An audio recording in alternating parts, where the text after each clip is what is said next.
If you ask me, ANZAC Day is probably the most important day on this nation's calendar, but 3 rugby league teams didn't get that memo because the New Zealand Warriors finally got their ANZAC Day game they've been whinging about for a decade. And while I'm happy to see a game finally being played in New Zealand on this great day, they got dusted. And then the St George Illawarra Dragons and the South Sydney Rabbitohs, well, you guys know the 50-point rule, your seasons are officially over. Credit to the 3 teams that won. I think we've all seen the Titans win coming for some time. Obviously, the Melbourne Storm, they're without a shadow of a doubt a premiership contender. The most surprising team I think that got a win today was the Sydney Roosters. Just in terms of the way they played, I think it's officially Sam Walker's team. And maybe we've got to do a video on this, but Sam Walker is without a doubt the man they have to build this team around. And 1 year ago, for some reason, Robbo dropped him and said he was the problem. But if he does not build the Sydney Roosters around this kid, then you may as well just get rid of him now. I know a lot of players there have done a lot for the Sydney Roosters, but Tedesco's getting older. Luke Keary's almost becoming a liability in the way he's playing at the moment. JWH and Joey Manu are moving on. So it's time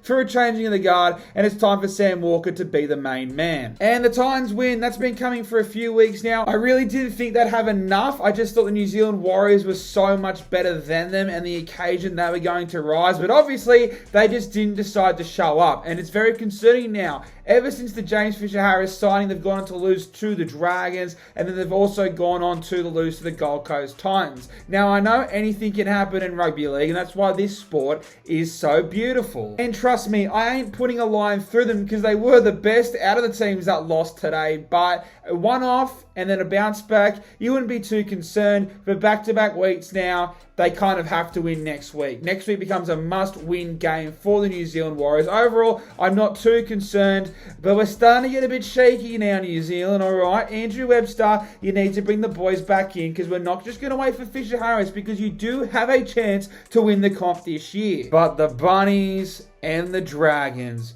what's doing? We'll start off with the Dragons because the Dragons have actually been pretty impressive. They won their last 3 of 4 before this game, and they started off very well. Obviously, Moses Sully getting clattered by his own teammate wasn't the best, but then they went and probably scored the best try of the year so far. People whinging that both Jaden Sewer and Dom Young's tries were double movements obviously haven't performed a rugby league tackle in their entire lives, but I thought the Dragons looked good, and then all of a sudden the Roosters went bang, bang, bang. Sam Walker had a bit of crack before the game and went, yeah, this is my team now. Trent Robinson, it's taken him 2 years, but I think he's finally gotten it right. And I really hope for Roosters fans they have gotten it right because, like I said, they need to build around Sam Walker. And it's just funny, the 1 week people were finally starting to question Trent Robinson because since 2021, obviously due to the amount of injuries that they had, you'd say they've got the best roster in the competition and they haven't fired a shot. Yes, they've snuck into the top 8 2 years in a row, but in terms of being a premiership threat, they have been nowhere near.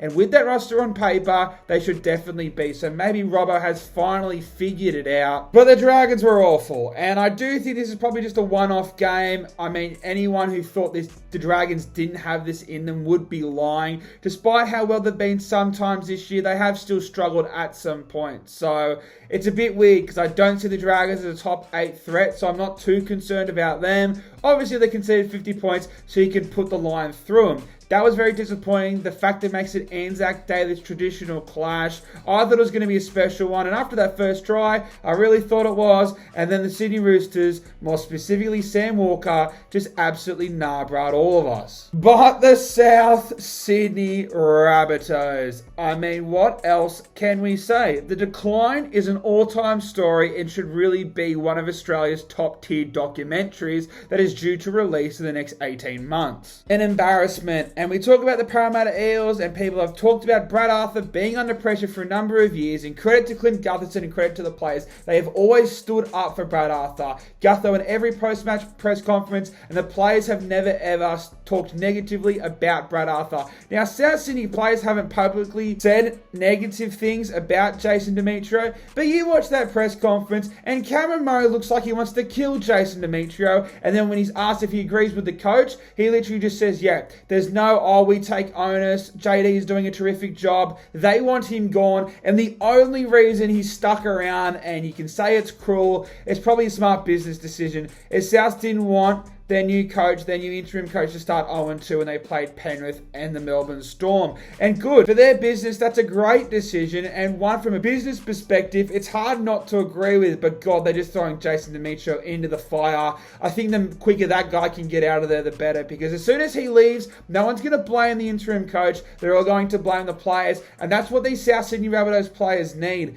I was a big advocate after Game 3 last year for Cameron Murray starting at lock, but the way even he is going, I know he's trying his backside off, but you look at the way Isaiah Yeo's been playing and another number of players, I'll be shocked if anyone from South Sydney other than Cameron Murray is even a sniff at making this New South Wales team this year. They have been embarrassing, and they're in the wooden spoon business. You can kiss finals footy goodbye unless they do a mad Sydney Roosters run the end of the year. But even that, they're going to have to do that on absolute crack. They've won one game, should probably be 0. They were very lucky to get away with that win against the Canterbury Bankstown Bulldogs. They had the week off. They got to go to New Zealand, play on ANZAC Day, repping the Navy strip, and they got absolutely butts. Now, the Melbourne Storm are a title contender, but still, any rugby league team. Look at the Titans. The Titans went and beat the Warriors. It shows it can happen. And South Sydney's team on paper still isn't that bad. Obviously, we had concerns around their forward pack in the preseason, but they're awful. And Tane Mill, you are the biggest dog on this planet. Keeps in thing with South Sydney, to be fair, though. And look, maybe he just doesn't want to play under Jason Demetriou. So I don't think this performance gets JD sacked immediately, because I still think South Sydney want to feed him to the wolves